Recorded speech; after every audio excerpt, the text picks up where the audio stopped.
Hey everyone, today I'm going to show you how to verify your Facebook page for free, step by step. It's super easy, so let's jump right into it.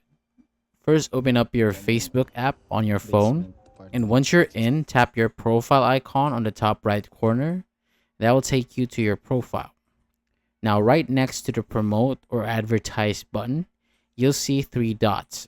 Tap on those to open more options. From the menu that pops up, look for something called Meta Verified.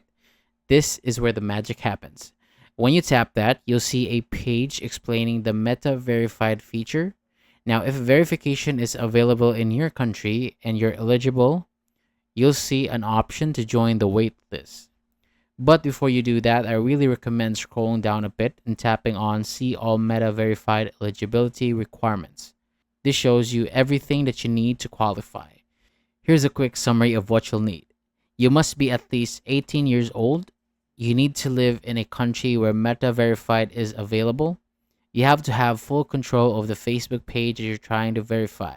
And you can't have exceeded the number of allowed verifications attempts.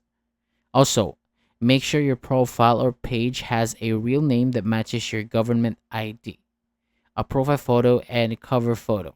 And most importantly, be active, post regularly, and engage with your audience. Oh, and make sure two-factor authentication is turned on for extra security. Sometimes it's also required for verification. Once you're sure you meet all the requirements, just scroll to the bottom and tap Join the Waitlist. And that's it. Now you just wait for Meta to review your page. You won't get verified instantly. It might take a few days or even weeks, depending on their process. And one last tip. Don't try to buy fake verification or use shady websites. Facebook will never ask you to pay for basic verification through unofficial channels. If it's not through Meta Verified in the app, don't trust it. Alright, that's the full guide. If this helped you out, don't forget to like and maybe share it with someone who needs it. Thank you so much for watching, and I'll see you on the next one.